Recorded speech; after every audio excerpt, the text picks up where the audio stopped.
ओम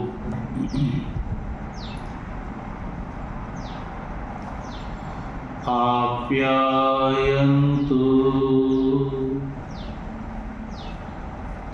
ममाङ्गानि वाक् प्राणश्चक्षुः श्रोत्रमथो बलमिन्द्रियाणि च सर्वाणि सर्वं ब्रह्मोपनिषदम् माहं ब्रह्मा निराकुर्याम् मा ब्रह्मा निराकरोद निराकरणमस्त्व निराकरणं मेस्तु तदात्मनि निरते य उपनिषत्सु धर्मा स्ते मयि सन्तु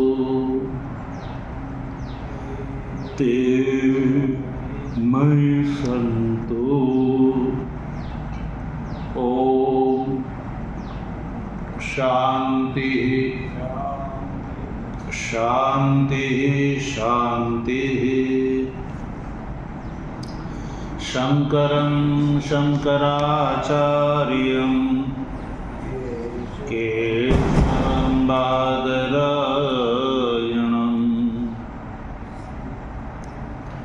सूत्रभाष्य कृतौ वन्दे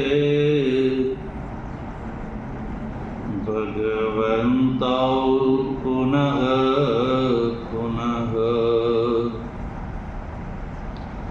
ईश्वरो गुरुरात्मेति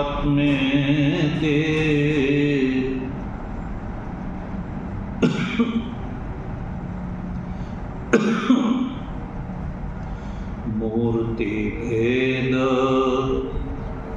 विभागिने व्योमवद् व्याप्तदेहाय दक्षिणामूर्तये नमः। ओम शांति शांति शांति। अलख निरंजन जय सच्चिदानंद माधवानंद हरे हरे।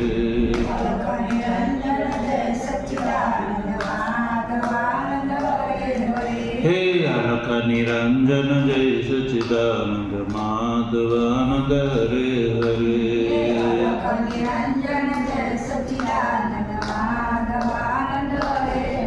हे माधवानंद हरे हरे गुरु माधवानंद हरे हरे।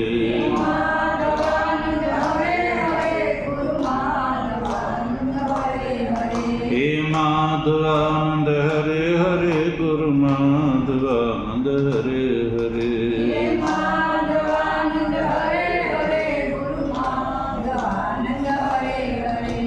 सब घट व्यापक जय सच्चिदानंद माधवानंद हरे हरे। सब घट व्यापक जय सच्चिदानंद माधवानंद हरे हरे। हे घट घट व्यापक जय सच्चिदानंद माधवानंद हरे हरे। सब घट व्यापक जय सच्चिदानंद माधवानंद हरे हरे। सद्गुरुदेव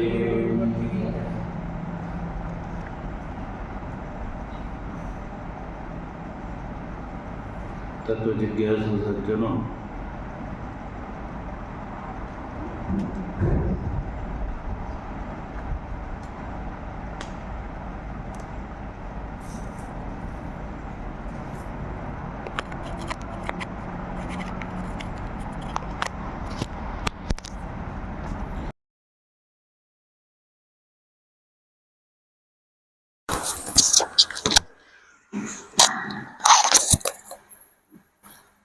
સામવેદીય છાંદોગ્ય ઉપનિષદના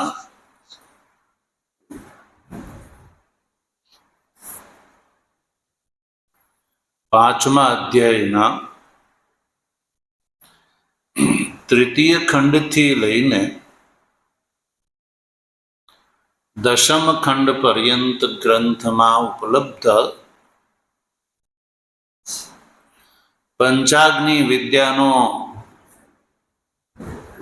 વિચાર આપણે કરી રહ્યા છીએ.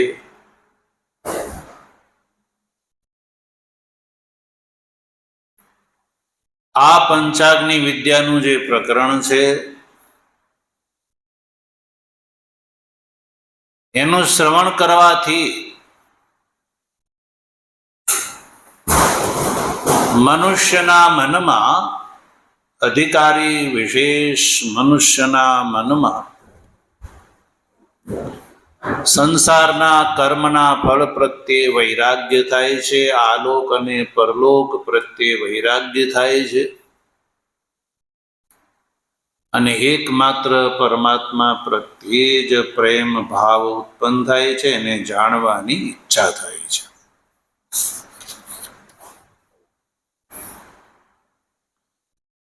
ભગવાન શ્રી કૃષ્ણ પણ સજ્જનો આ જ પ્રક્રિયા ગીતામાં બતાવે છે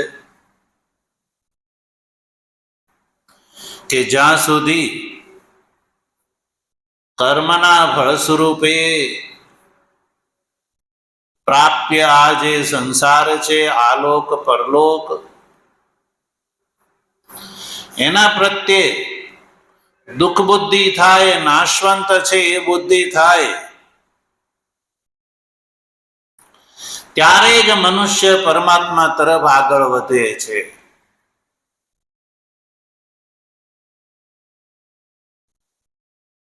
એટલે નિષ્કામ કર્મ દ્વારા ચિત્ત શુદ્ધિ, તદનંતર સંન્યાસાદિ સાધન, શ્રવણાદિ સાધનના ફળ સ્વરૂપે નિર્વિશેષ મોક્ષની પ્રાપ્તિ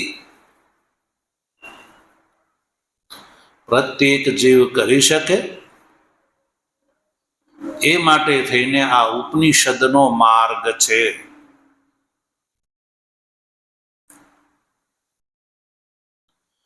કે જ્યાં સુધી સંસાર પ્રત્યે વૈરાગ્ય ન થાય ત્યાં સુધી પૂર્ણપણે મનુષ્ય આત્મતત્વ જ્ઞાન તરફ આગળ નથી વધી શકતો. એટલે પંચાગ્નિ પ્રકરણના માધ્યમથી સકામ કર્મનું ફળ આ સંસાર છે અને સંસારની હદ બ્રહ્મલોક સુધી છે. સ્વર્ગલોક અને બ્રહ્મલોક સુધી સંસારની હદ છે. એટલે જીવ અહીંયાથી ત્યાં, ત્યાંથી અહીંયા, એ જીવનું આવાગમન વૈદિક સકામ કર્મના ફળ સ્વરૂપે પણ ચાલુ જ રહે છે. સજ્જનો, મનુષ્ય શરીરનું ચરમ અને પરમ લક્ષ્ય છે જન્માદિ દુઃખોથી છૂટવું. જ્યારે સકામ કર્મનું ફળ છે જન્માદિની પ્રાપ્તિ.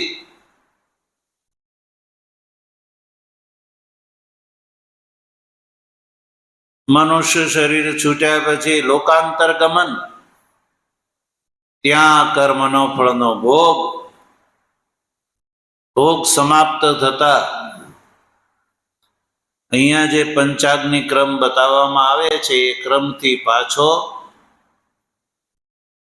એ નવો જન્મ ધારણ કરે છે. એટલે સકામ કર્મનું ફળ દુઃખની નિવૃત્તિ નથી, પણ સંસારની જ પ્રાપ્તિ છે. અહીંયાથી છૂટે ને ત્યાં, ને ત્યાંથી છૂટે ને અહીંયા.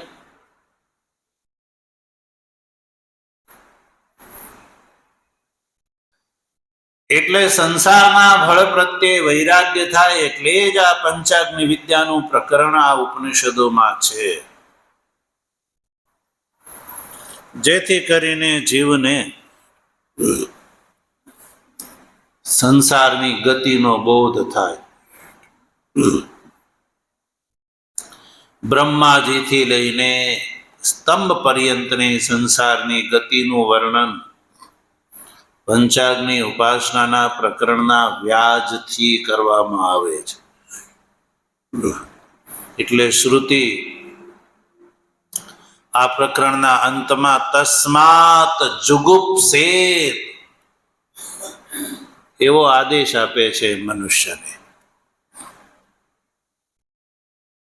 એટલે કે સંસારના ફળ માટે નહીં, પણ આત્મતત્વ જ્ઞાન માટે પ્રયત્ન કરો.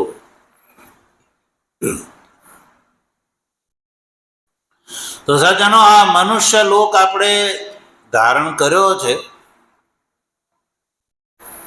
એમાં તો આપણે અનુભવીએ છીએ કે કોઈ 24 કલાક દુઃખી નહીં, કોઈ 24 કલાક સુખી નહીં. મનુષ્યનું શરીર મિશ્ર કર્મનું ફળ છે. એટલે જેટલું સુખ એટલું દુઃખ, એટલું દુઃખ એટલું સુખ. પણ કોઈના મનમાં એવો રહી જાય કે સારું, આ મનુષ્ય શરીર છૂટ્યા પછી દેવ શરીરમાં તો સારું હશે. તો એ જે ભ્રાંતિને દૂર કરવા માટે આ પંચાગ્નિ પ્રકરણ છે કે સકામ સત્કર્મના ફળ સ્વરૂપે મનુષ્ય શરીર છૂટ્યા પછી કર્મના ફળ સ્વરૂપે પ્રાપ્ત થતા સ્વર્ગાદી લોકનું સુખ જે છે એ શાશ્વત નથી. કારણ કે સંસારનો અર્થ થાય છે સંસરણ. બ્રહ્મલોક સુધીનો જે લોક છે એ બધાનું સંસરણ એટલે ક્ષય ચાલુ જ છે.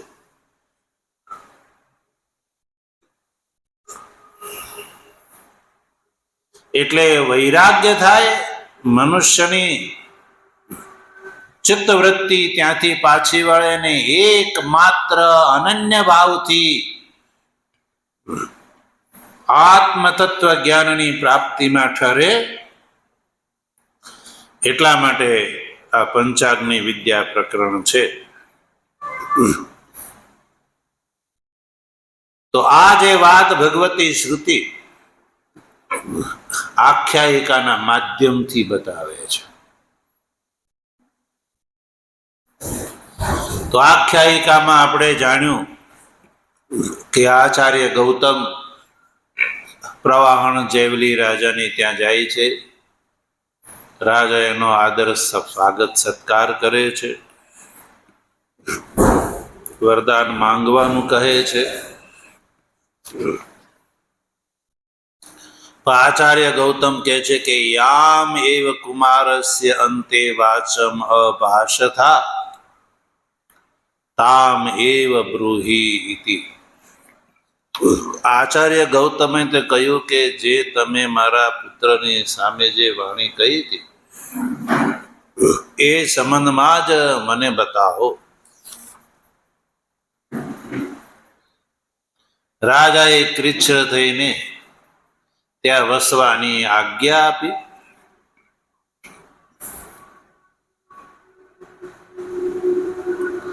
અને પછી આગળ ચતુર્થ ખંડથી આ જે 5 પ્રશ્નો છે એનો ઉત્તર દેવાનો પ્રારંભ પ્રવાહણ જેવલી રાજા કરે છે. તો 5 પ્રશ્નોમાં સૌથી પહેલા 5મા પ્રશ્નનો ઉત્તર દેવાનો પ્રારંભ કરે છે. સૌથી પહેલા 5મા પ્રશ્નનું સ્વરૂપ શું છે યાદ છે ને? પંચમ્યામ આહુતો આપઃ પુરુષ વચસો ભવતી ઇતિ વેત્થ. 5મી આહુતિમાં જે આ અપૂર્વ પરિણામ સ્વરૂપ જે જળ છે એ કેવી રીતે પુરુષ આકારને પ્રાપ્ત કરે છે એ પ્રશ્ન છે. પાંચમી આહુતિમાં આપ, આપનો અર્થ છે અગ્નિહોત્રાદિ યાગના ફળ સ્વરૂપે અપૂર્વનું જે પરિણામ, જે જળ, એ અપૂર્વનું પરિણામ, એ પાંચમી આહુતિમાં જતા પુરુષાકાર ધારણ કરે છે. તો જાણે છો એ જે પ્રશ્ન છે એનું પ્રથમ અપાકરણ કરે છે. એટલે ભાષ્યકાર લખે છે પંચમ્યામ આહુતો આપઃ ઇતિ અયમ પ્રશ્ન પ્રાથમ્યેન અપાક્રિયતે. પાંચમો પ્રશ્ન છે એ પ્રાથમ્ય એટલે સર્વપ્રથમ એનું અપાકરણ કરે છે. શા માટે? તો કહ્યું કે તદ અપાકરણમ અનુ ઇતરેષામ અપાકરણમ અનુકૂલમ ભવે. કે છે કે પાંચમા પ્રશ્નના અપાકરણ થવાથી ઇતરેષામ પ્રશ્નાનામ, ઇતર જે ચાર પ્રશ્ન છે એનું જે અપાકરણ છે, ઉત્તર છે, એ વધારે અનુકૂળ થઈ જાય છે.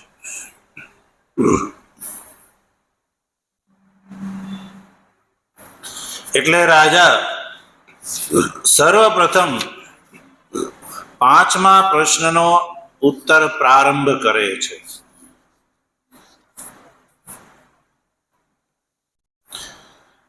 ભાષ્યકાર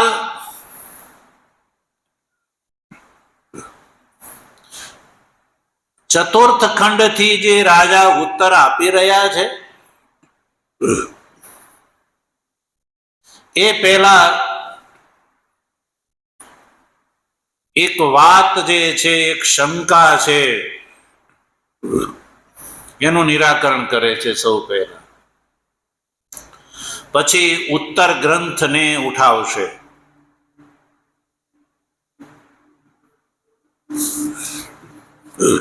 ભાષ્યકારને કોઈ આવીને એમ કે આ પાંચમા, આ સામવેદની છાંદોગ્ય ઉપનિષદના પાંચમા અધ્યાયમાં આ જે પ્રકરણ છે એ જ વાત બૃહદારણ્યક ઉપનિષદની અંદર પણ આવે છે. એમાં પણ આવે છે અગ્નિહોત્ર પ્રકરણમાં. અને ત્યાં અગ્નિહોત્ર પ્રકરણમાં સવારે ને સાંજે જે બે આહુતિ આપવાની જે ગ્રહસ્થાશ્રમની જે પરંપરા છે,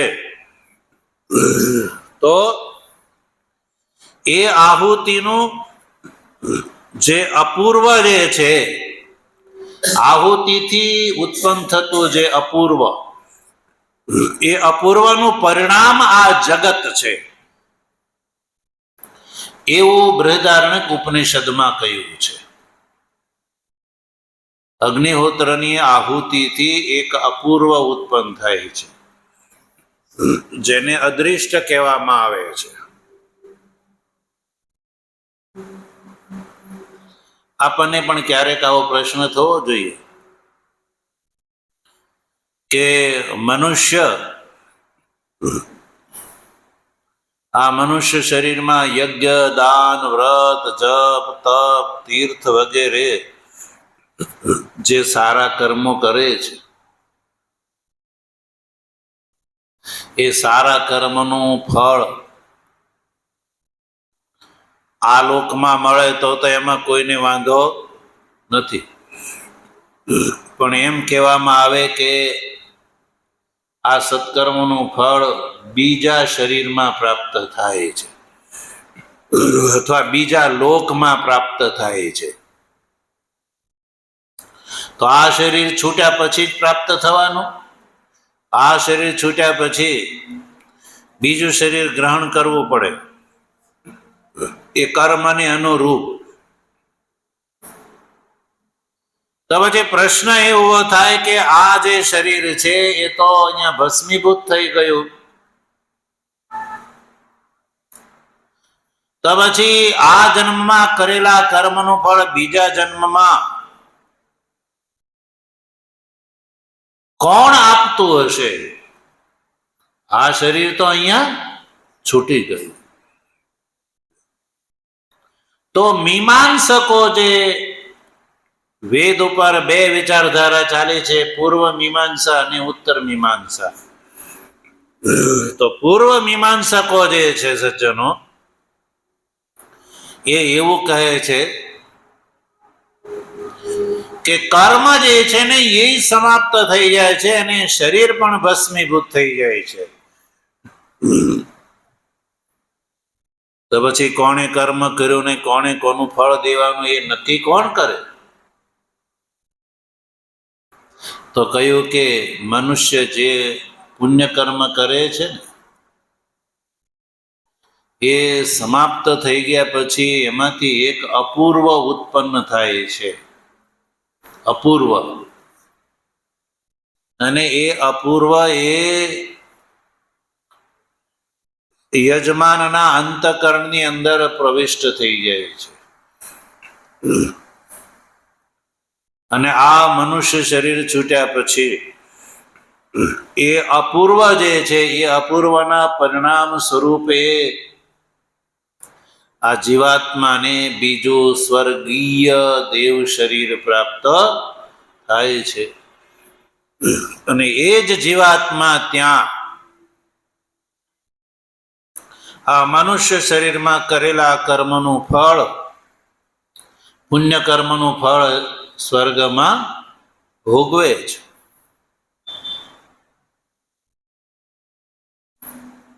અને આ વાત જેને નથી સમજાતી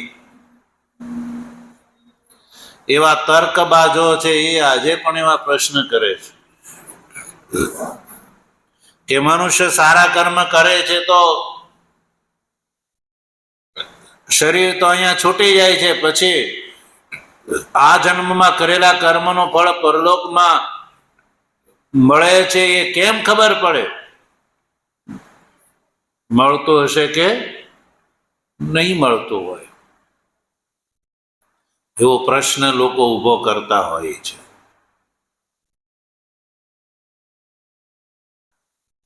તો એનો ઉત્તર આચાર્ય પુષ્પદંત શ્રી શિવ મહિમ્ન સ્તોત્રમાં બતાવે છે. શિવ મહિમ્ના સ્તોત્રમાં સજ્જનો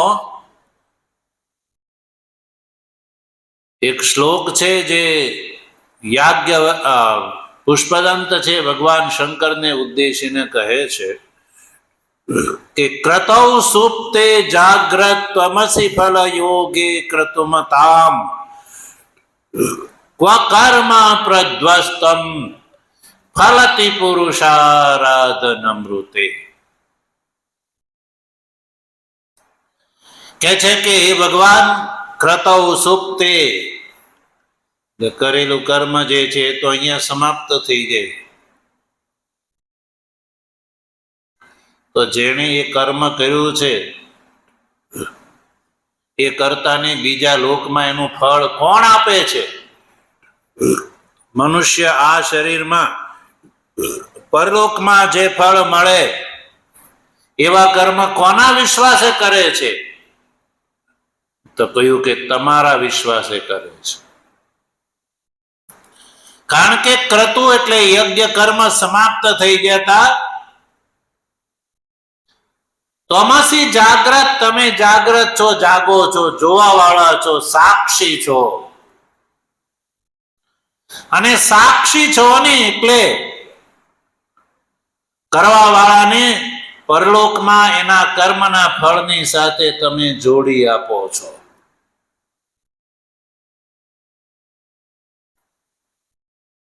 એ ભગવાન કરે છે. કોણ કરે છે? ભગવાન ફળ આપે છે. મીમાંસકો એમ કે ફળ આપવામાં વચ્ચે ભગવાનને લાવવાની જરૂર નથી, એવું મીમાંસકો કહે છે. પણ વેદાંત દર્શન એવું કહે છે કે કર્મનું ફળ છે ને એ ભગવાન આપે છે. ભગવાન કર્મના ફળના સાક્ષી છે. તો વળે તમને એમ થાય કે ભગવાન તો બધાને દુઃખી કેમ કરતા હશે, બધાને સુખી કેમ નહીં કરતા હોય? તો ભગવાન તો ચાહે છે બધા સુખી થાય, બધા સુખી થાય, પણ પોતાના કર્મના ફળ સ્વરૂપે દુઃખી થાય છે.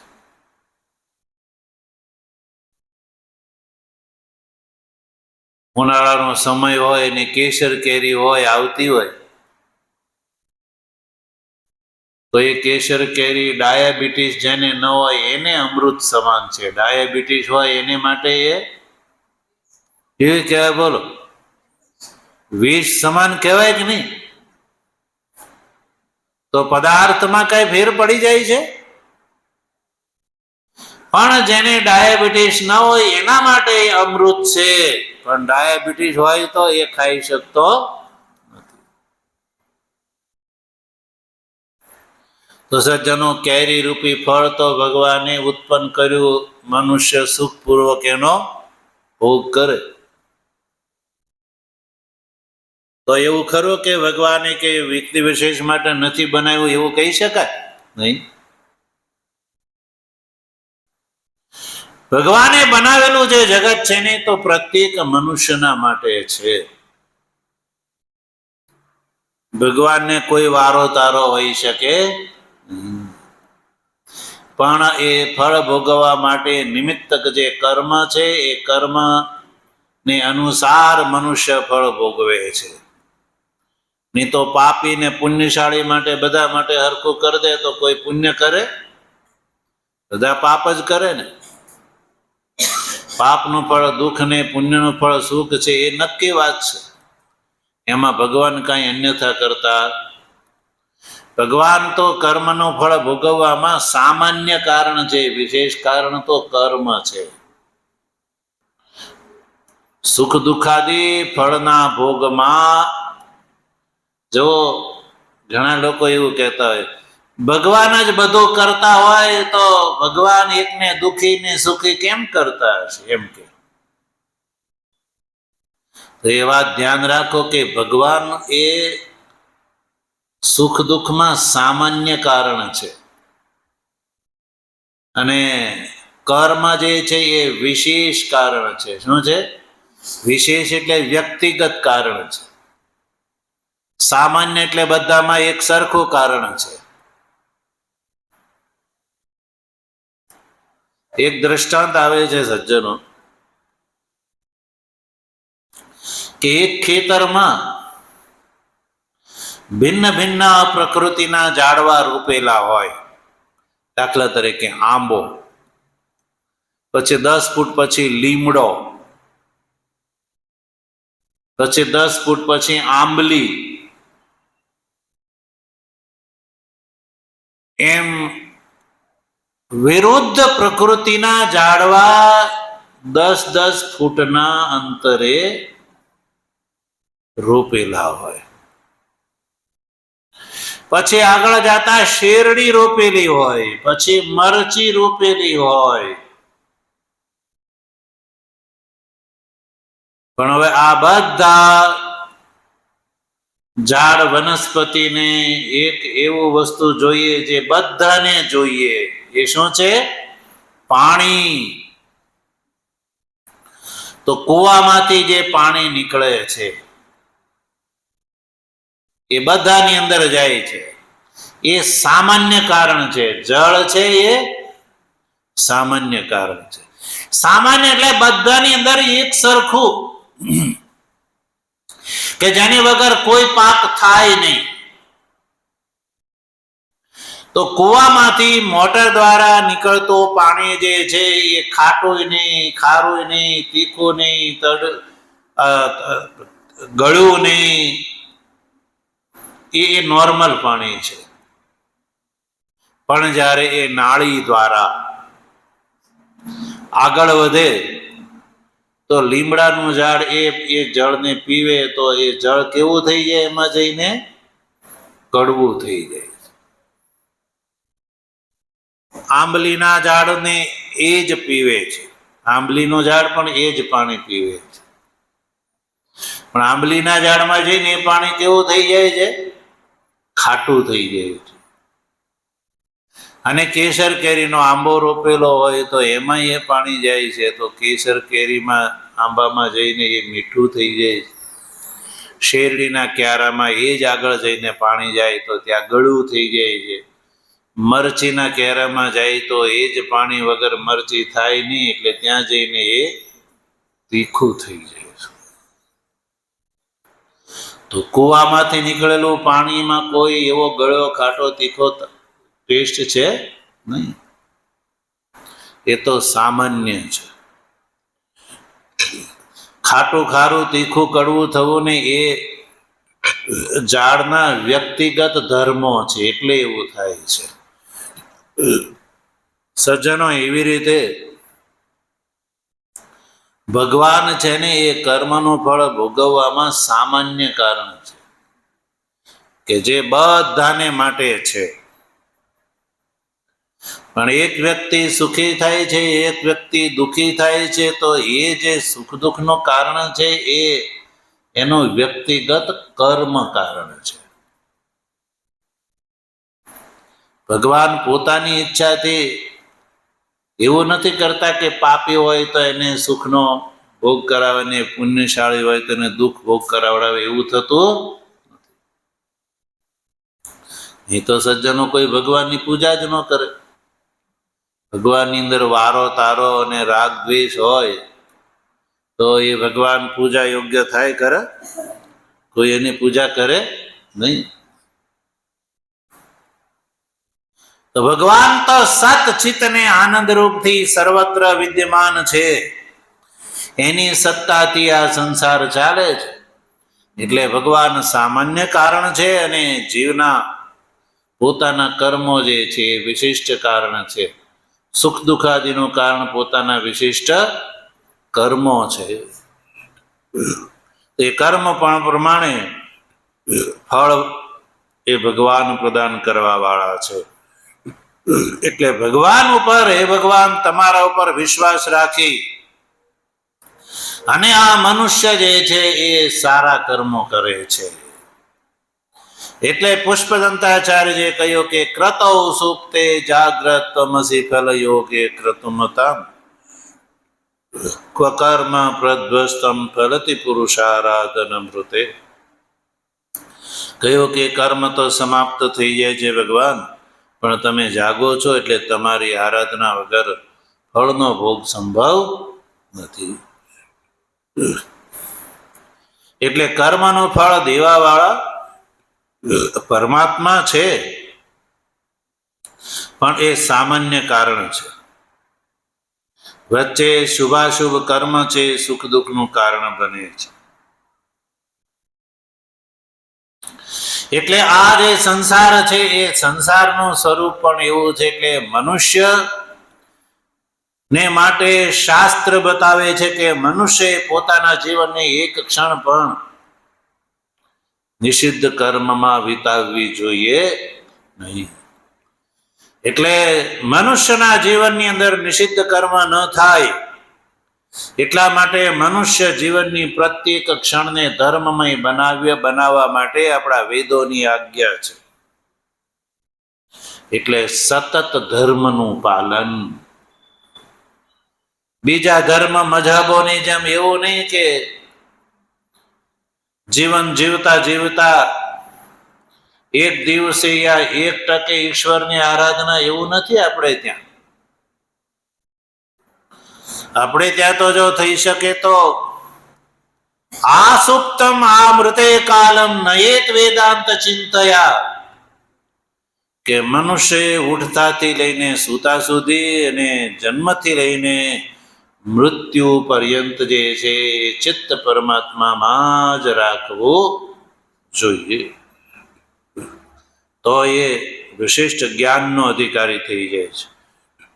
તો સજ્જનો, કર્મનું ફળ જે છે સુખ અને દુઃખ બંને પ્રદાન કરવા વાળું છે. પછી એ ફળ આલોક હોય કે પરલોક હોય, એ બંનેમાં આ વાત ઠરે છે.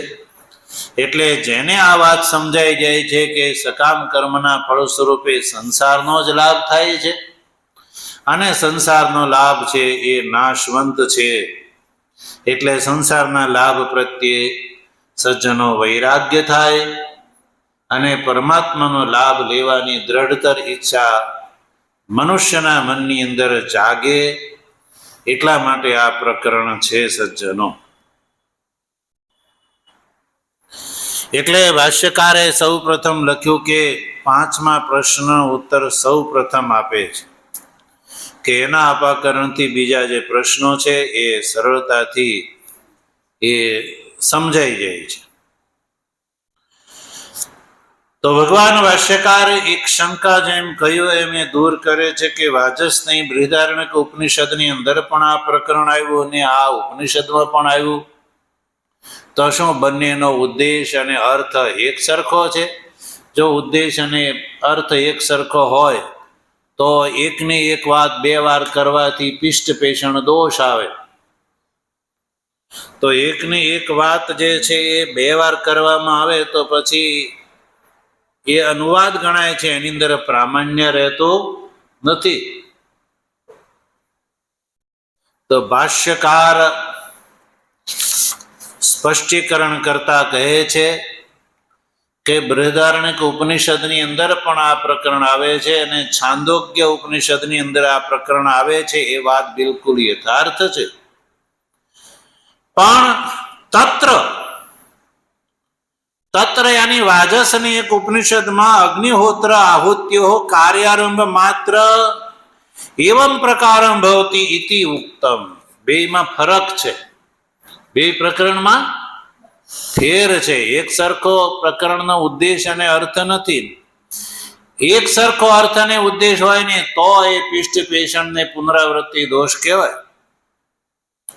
પણ બેમાં ફરક છે કે બૃહદારણ્યક ઉપનિષદના અગ્નિહોત્ર પ્રકરણની અંદર જે વાત કરવામાં આવી, અગ્નિહોત્રની આહુતિ જે 2 સવારે અને સાંજે જે આહુતિ હોય છે, એ આહુતિનો જે કાર્યારંભ કેવા પ્રકારનો હોય છે, કેવી રીતે એ આહુતિના ફળ સ્વરૂપે આ યજમાન છે એ સ્વર્ગમાં ગમન કરે છે, એ આહુતિનું જે કાર્ય અપૂર્વનો જે આરંભ માત્ર જે પ્રકારથી થાય છે એ પ્રકાર બતાવ્યો છે. એ પ્રકાર શું છે? તો સૌથી પહેલું બતાવ્યું ઉત્ક્રાંતિ, ગતિ, પ્રતિષ્ઠા, તૃપ્તિ, પ્રત્યાવૃત્તિ અને પ્રતિ ઉત્થાન, લોકમ પ્રતિ ઉત્થાન. આ ક્રમ આ રીતે થાય છે એવું બતાવ્યું છે. અહીંયા વાત એ જ છે, પણ ફેર એ છે કે કાર્યનો આરંભ જે અગ્નિહોત્રનું અપૂર્વનું વિપરિણામ લક્ષણ જે છે કે મનુષ્ય અગ્નિહોત્ર યાગ કરે છે, અગ્નિહોત્ર યાગના ફળના સ્વરૂપે અપૂર્વ ઉત્પન્ન થાય છે. એ અપૂર્વનું જે વિપરિણામ જે છે એ થાય છે, એની ઉપર એના 5 ભાગ કરી પંચધા વિભજ્ય એ જે અપૂર્વ પરિણામ છે, અપૂર્વ પરિણામ એટલે અપૂર્વનું જે ફળ છે, એ ફળમાં 5 વિભાગ કરે છે. દ્યો, પર્જન્ય, પૃથ્વી, પુરુષ અને યોષિત. તો આ 5 પ્રકારથી પ્રવિભાગ કર્યા પછી દ્યો, પર્જન્ય, પૃથ્વી, પુરુષ અને યોષિતની અંદર અગ્નિત્વની કલ્પના અને અગ્નિ બુદ્ધિથી એની ઉપાસના, અને આ અગ્નિ બુદ્ધિથી આ ઉપાસના કરવા વાળો જે ઉપાસક છે એ ઉપાસકનો ઉત્તર માર્ગથી એને બ્રહ્મલોકની પ્રાપ્તિ થાય છે. એટલે બ્રહ્મલોકની પ્રાપ્તિનું સાધન છે. સાધનના વિધાનની દ્રષ્ટિથી અહીંયા આ પ્રકરણ બતાવવામાં આવ્યું છે. એટલે બૃહદારણ્યક ઉપનિષદનું અને છાંદોગ્ય 2 ઉપનિષદના પ્રકરણમાં આ મૂળભૂત ફરક છે.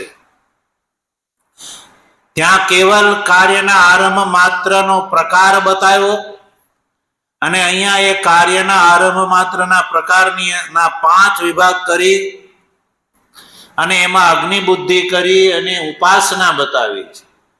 બેવનું લક્ષ્ય જુદું જુદું છે. તો હવે અહીંયા જો અગ્નિહોત્ર ની આહુતિનું જે અપૂર્વ પરિણામ જે છે એ પરિણામ શું છે? તો સૌથી પહેલા દ્યુલોક, પછી પૃથ્વી, પછી પુરુષ, દ્યુ, પર્જન્ય, પૃથ્વી, પુરુષ અને યોષિત. તો આ પાંચેયની અંદર અગ્નિ બુદ્ધિથી ઉપાસનાનું વિધાન કરવામાં આવે છે. તો આ ઉપાસનાનું ફળ દેવલોક અને અગ્નિહોત્ર કર્મના ફળ સ્વરૂપે જે જીવની ગતિ છે એ ગતિની અંદર અગ્નિ બુદ્ધિ.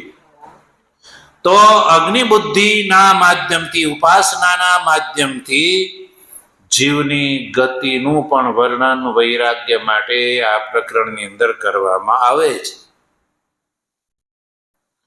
તો સૌ પ્રથમ શ્લોકમાં પ્રથમ અગ્નિ જે છે બતાવે છે. તો આપણે સૌ પ્રથમ ચતુર્થ ખંડની પ્રથમ કંડિકા જે છે એનું પઠન કરીશું. અસૌવાવલોકો ગૌતમાગ્નિઃ તસ્ય આદિત્ય એવ સમિત રશ્મયો ધૂમો અહરર્ચિઃ ચંદ્રમા અંગારા નક્ષત્રાણિ વિસ્ફુલિંગાઃ. આ રીતે પ્રવાહન જેવલી રાજા આચાર્ય ગૌતમને 5મી આહુતિમાં આપ છે એ પુરુષ રૂપ કેવી રીતે ધારણ કરે છે. 5મી આહુતિ, આહુતિ એટલે ખબર પડી? યજ્ઞ કરતી વખતે જે તિલ માશા વગેરે ને હોમવામાં આવે ને અગ્નિમાં, યજ્ઞમાં, એને આહુતિ કહેવામાં આવે છે. તલ, અડદ વગેરે જે હોમ કરવામાં આવે એને શું કહેવામાં આવે? આહુતિ, આહવન, આહુતિ. એટલે રાજાએ પૂછ્યું 5મી આહુતિમાં, એટલે 5 આહુતિ ની કલ્પના કરવામાં આવે છે. આહુતિ અને આહુતિ જેમાં ડાલવામાં આવે એને અગ્નિ કહેવામાં આવે. જેમાં આહુતિ નો પ્રક્ષેપ થાય એને કહેવામાં આવે અગ્નિ. તો અગ્નિહોત્ર જે યજ્ઞ છે એની આહુતિનું જે પરિણામ છે, અપૂર્વ પરિણામ, એનો એક માર્ગ છે. એ માર્ગ વાજસને એકમાં માર્ગ બતાવ્યો કે સૌથી પહેલા અગ્નિહોત્ર વગેરે કર્મ કરવા વાળા અધિકારી પુરુષનું શરીર છૂટે એટલે દેહના અગ્નિ સંસ્કાર કરવામાં આવે. શું કરવામાં આવે? અગ્નિ સંસ્કાર. અગ્નિ સંસ્કાર થાય છે ત્યારે આ જે સ્થૂળ શરીર છે એનું જે આપણા સ્થૂળ શરીર પૃથ્વી, જળ, વાયુ, તેજ અને આકાશ, આ 5 ભૂતમાંથી બને છે.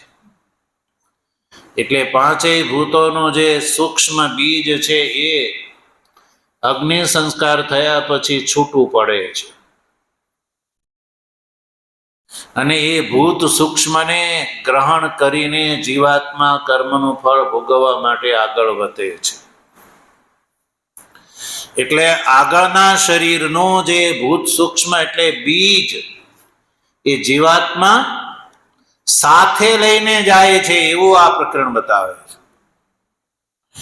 એટલે જ્યારે સાથે લઈને જાય છે ત્યારે એ ભૂત સૂક્ષ્મથી પરિવેષ્ટિત જે જીવ છે એ અગ્નિહોત્રની આહુતિના અપૂર્વ પરિણામની સાથે પરિવેષ્ટિત થઈ અને સૌ પ્રથમ એ દ્યુલોકમાં જાય છે ધૂમયાન માર્ગ દ્વારા. કેવા માર્ગ દ્વારા? દેવયાનની સામે પિતૃયાન કયો, અર્ચની સામે ધૂમ કયો. પિતૃયાન યા ધૂમ માર્ગ દ્વારા એ દ્યુલોકમાં પડે છે.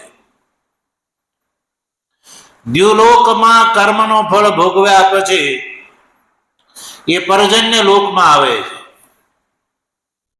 પર્જન્યથી પૃથ્વીમાં આવે છે. પૃથ્વીથી પુરુષની અંદર આવે છે અને પુરુષમાંથી એ જે અનુષયી જીવ છે એ સ્ત્રીમાં પ્રવેશ કરે છે. સ્ત્રીના ગર્ભની અંદર પ્રવેશ કરીને એ 9 માસના અંતે એ જે પૂર્વમાં જે અગ્નિહોત્રના ફળ ભોગવવા માટે જે સ્વર્ગમાં ગયેલો જીવ છે એ પુનઃ આ રીતે નવો જન્મ ધારણ કરે છે. તો એ મૃત્યુથી લઈને જે પુનર્જન્મ થયો એ જે ચક્કર છે, એ જે ગોળ ચક્કર છે, દ્યો પર્જન્ય પૃથ્વી પુરુષ અને યોષિત એ ચક્રથી જે આવે છે એમાં આ જે ચક્રમાં આ મુખ્ય દ્યો પર્જન્ય પૃથ્વી પુરુષ અને યોષિત એમાં અગ્નિ બુદ્ધિ કરી અને ઉપાસના દ્રષ્ટિનું વિધાન શ્રુતિ કરે છે. તો આગળની જે વાત છે ભગવાનની કૃપા છે તો એનો વિચાર કરીશું. ઓમ આપ્યાયન્તુ મમાંગાની વાક પ્રાણશ્ચક્ષુઃ શ્રોત્રમથો બલમિન્દ્રિયાણિ ચ સર્વાણિ સર્વં બ્રહ્મોપનિષદં માહં બ્રહ્મા નિરાકુર્યામ મા બ્રહ્મા નિરાકરોદ નિરાકરણમસ્ત્વ નિરાકરણમ મેસ્તુ તદાત્મનિ નિરતે ય ઉપનિષત્સુ ધર્મા સ્તે મયિ સંતુ તે મયિ સંતુ. ઓમ શાંતિ શાંતિ શાંતિ. શંકરં શંકરાચાર્યં કેશવં બાદરાયણં સૂત્રભાષ્ય કૃતૌ વંદે ભગવन्तૌ પુનઃ પુનઃ. ઈશ્વરો ગુરુરાત્મેતિ મૂર્તિભેદ વિભાગિને વ્યોમવદ્વ્યાપ્ત દેહાય દક્ષિણામૂર્તયે નમઃ. ઓમ શાંતિ શાંતિ શાંતિ.